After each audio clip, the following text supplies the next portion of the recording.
آرام کرنا، اس میں کہیں اگر کوتاہی پائی جا رہی ہو اس پر نشاندہی اور تنبیہ کرنا یہ انتہائی ضروری ہے۔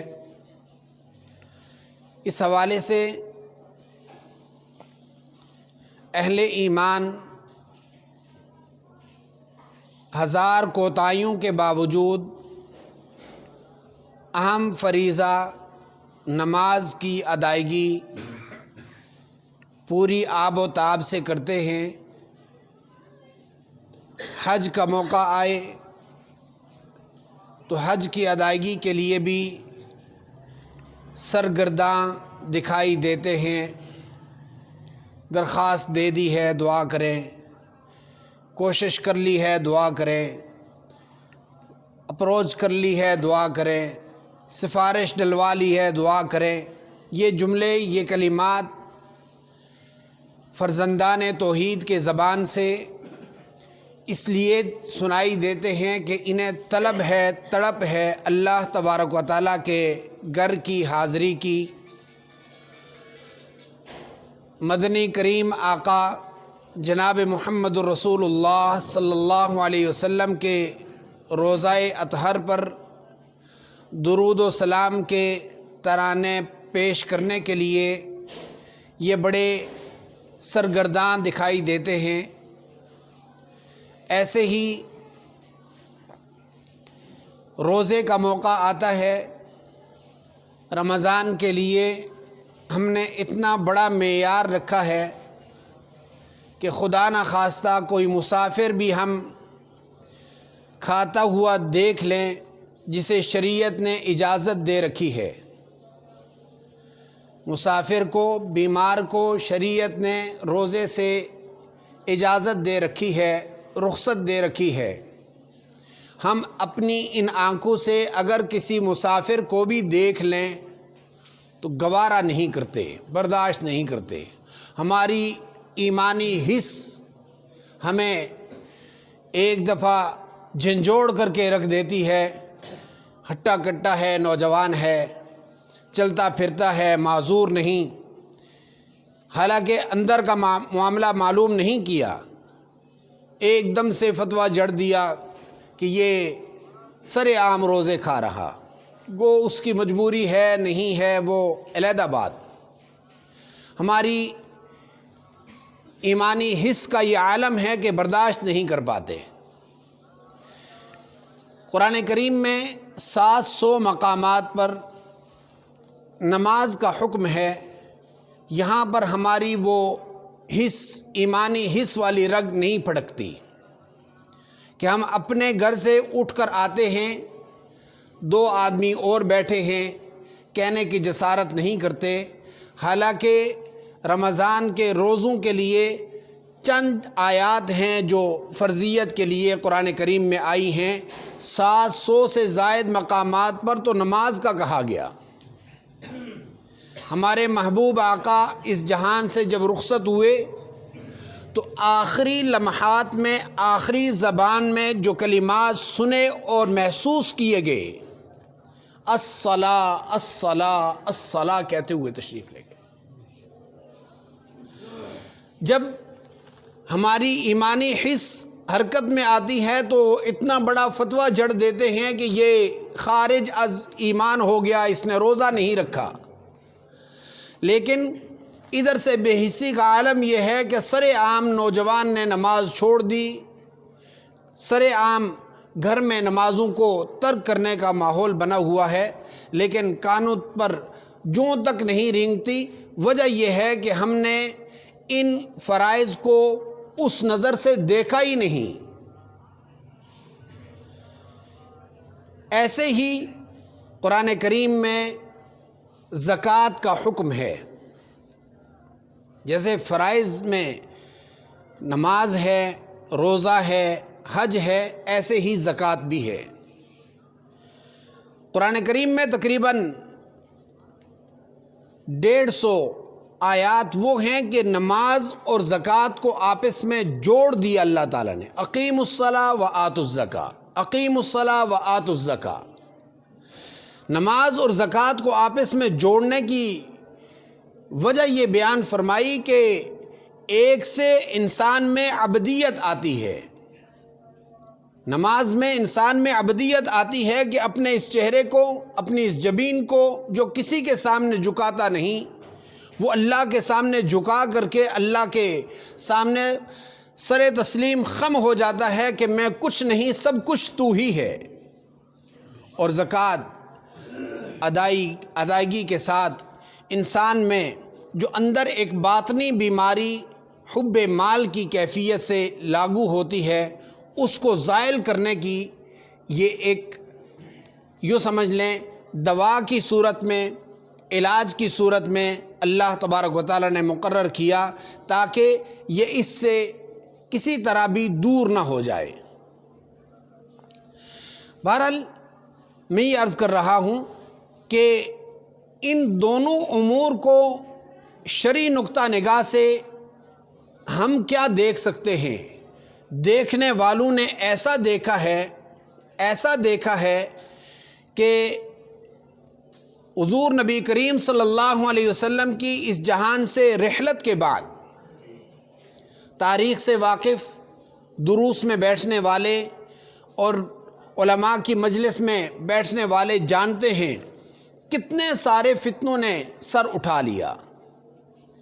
ایک دم سے منکرین ختم نبوت جو ایک عالمی فتنہ تھا وہ کھڑے ہوئے، ایک جانب سے حضور نبی کریم صلی اللہ علیہ وسلم جو جان نثار قسم کے ایک لشکر سیدنا اسامہ بن زید کی قیادت میں تیار کر چکے ہیں، جس میں عام صحابہ نہیں، جنگجو قسم کے صحابہ سارے اس میں شامل،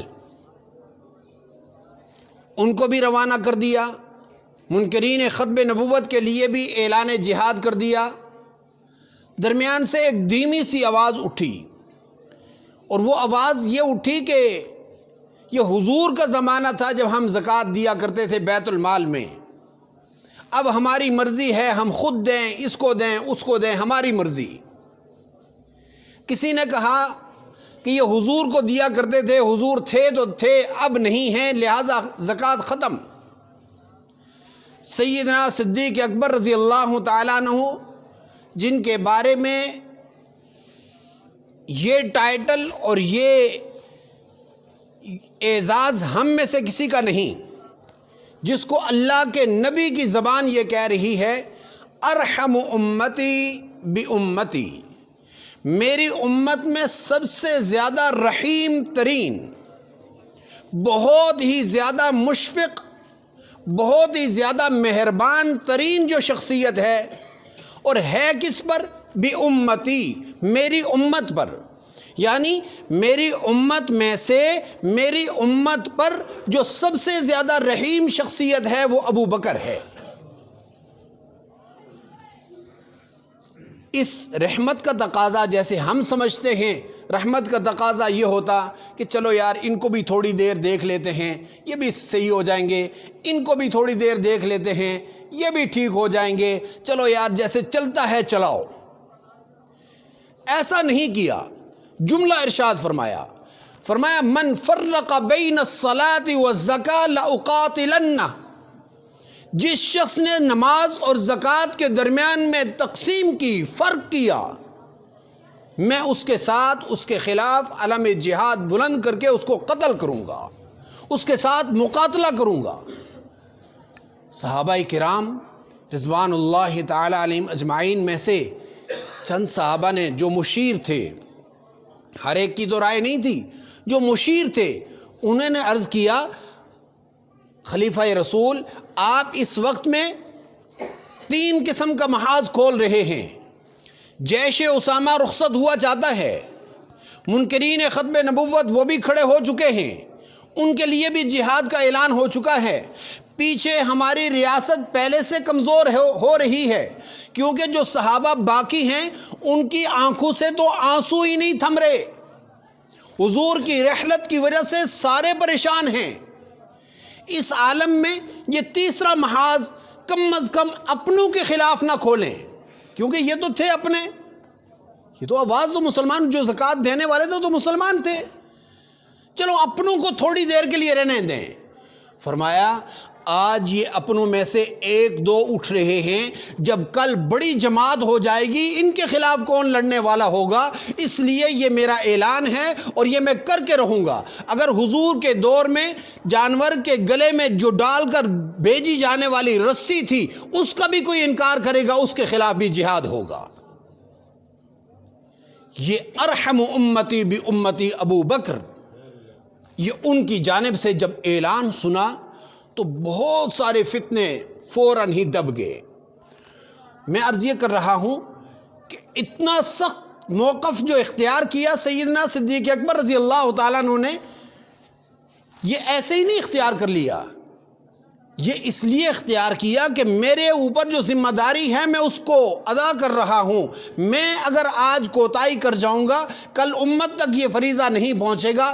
آج یہ فریضہ ہم تک پہنچا ہے، صحابہ کرام کی قربانیوں کی وجہ سے پہنچا ہے، اکابرین کی قربانیوں سے پہنچا ہے، علماء حقہ کی قربانیوں سے پہنچا ہے۔ آج اگر ہم اس میں کمی بیشی کریں گے حالات کو سامنے رکھ کر تو میرے بھائی حضور کے زمانے سے زیادہ حالات ابھی خراب نہیں ہیں۔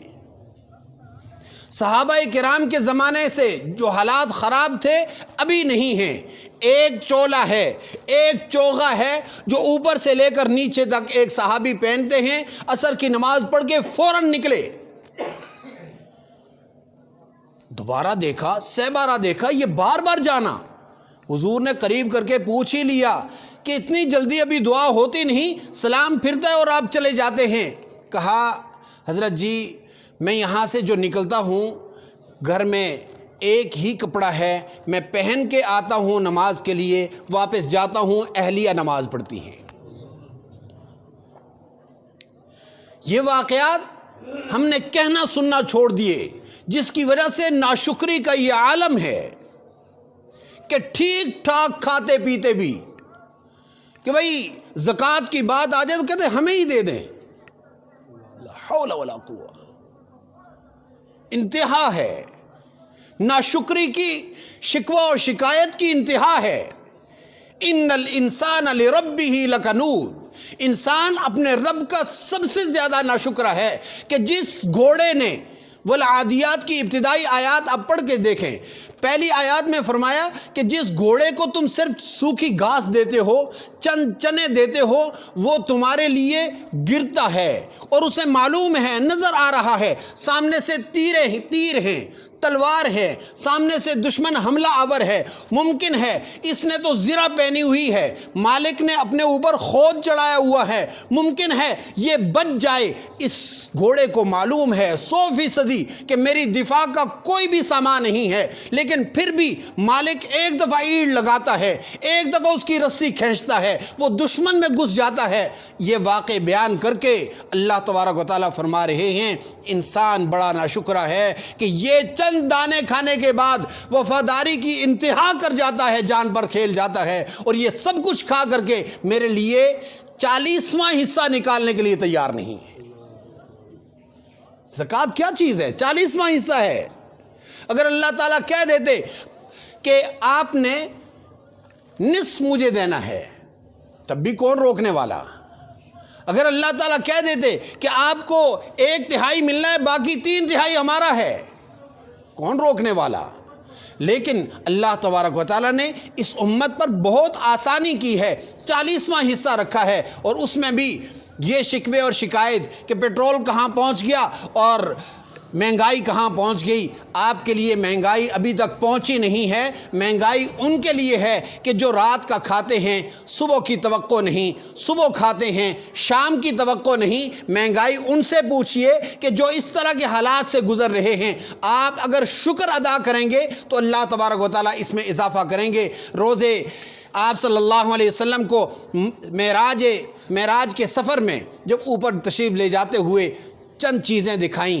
ایک دیکھا کہ ایک کھیت ہے، کاٹنے والا اپنی کھیتی کاٹتا ہے، فصل اٹھاتا ہے، آگے اٹھاتا جاتا ہے، پیچھے دوبارہ فصل تیار ہوتی جا رہی ہے، پھر وہ اٹھاتا ہے، پھر فصل تیار ہو جاتی ہے۔ جبریل سے استفسار کیا آقا مدنی صلی اللہ علیہ وسلم نے، جبریل یہ کون ہے کہ جس کے اجر میں ذرہ برابر بھی تاخیر نہیں، یہ ابھی کونپل اٹھاتا ہے 7 فصل لگ جاتی ہے۔ فرمایا یہ وقت پر زکوٰۃ ادا کرنے والا آدمی ہے، آپ کی امت کا وہ آدمی ہے کہ جو وقت پر زکوٰۃ ادا کرتا ہے، اللہ کی راہ میں خرچ کرتا ہے۔ اللہ نے یہ آپ کو دکھا دیا کہ آپ امت کو بتا دیں کہ آپ سے کچھ بھی جائے گا نہیں، آپ کا کام ہے دینا، 100 گنا 700 گنا بڑھا کر دینا اللہ کا کام ہے۔ اس لیے میرے بھائی وقت تام ہو چکا ہے۔ جو آیات میں نے پڑھی ہیں ان کا ترجمہ کیے دیتا ہوں۔ وَابْتَغِ فِيمَا آتَاكَ اللَّهُ الدَّارَ الْآخِرَةَ، اللہ اکبر، جو کچھ بھی اللہ نے تجھے دیا ہے، وَابْتَغِ تلاش کر، فیما اس چیز سے، آتاک اللہ جو اللہ نے تجھے دیا ہے، الدار الآخرہ آخرت کا گھر، اس سے تلاش کر۔ بھئی آخرت میں جا کر گھر تیار نہیں ہوگا، آخرت کا سٹرکچر یہاں سے بنانا پڑے گا، وہاں کی لائٹنگ یہاں سے بھیجنی پڑے گی، یہاں سے ساری چیزیں بھیجنی پڑیں گی تاکہ جائیں تو گھر تیار ہو۔ آج یہاں سے یہیں پہ لگا رہے ہیں اور یہاں کا مکان تیار، یہاں کی ساری سہولیات تیار، اور وہاں کو بھولے بیٹھے ہیں مسلمان۔ اس لیے اللہ نے فرمایا وَلَا تَنْسَ نَصِيبَكَ مِنَ الدُّنْيَا وَأَحْسِنْ كَمَا أَحْسَنَ اللَّهُ إِلَيْكَ، جو اللہ نے تجھے حصہ دیا ہے وہ خوشی سے کھا، وہ تیرے لیے حلال، اس سے کسی نے روکا نہیں۔ جو نعمتیں آپ کے پاس ہیں اس سے اللہ نے روکا نہیں ہے، لیکن وَأَحْسِنْ كَمَا أَحْسَنَ اللَّهُ إِلَيْكَ، کیا ہم اس کے اہل تھے کہ اللہ تعالیٰ ہمیں اتنا کچھ دیتے؟ اللہ کے نبی تو 3 دن فاقے سے گزارتے، اللہ کے نبی کے وہ منتخب صحابہ وہ تو 3 دن فاقے سے گزارتے۔ غزوہ تبوک کے موقع پر ایک گٹھلی کو 7 صحابہ، کھجور نہیں، کھجور کی گٹھلی کو 7 صحابہ چوس کر کے اپنی پیاس بجھایا کرتے تھے۔ ہم تو وہاں پہنچے نہیں ہیں، ہم تو اتنی عیاشی میں ہیں کہ ابھی تک ہم نے سوچا تک نہیں۔ اللہ فرما رہے ہیں وہ احسن، اتنی اچھائی تو کر لے جیسے اللہ نے تیرے ساتھ کیا ہے۔ وَلَا تَبْغِ الْفَسَادَ فِي الْأَرْضِ، زمین میں فساد کا باعث نہ بن۔ زمین میں فساد کیسے ہوتا ہے؟ اللہ کے احکامات سے منہ پھیرنے سے فساد ہوتا ہے۔ ہم فساد قتل کو کہتے ہیں، قتل ہوتا نہیں ہے، قتل کے پیچھے یہ اسباب اکٹھے ہوتے ہیں۔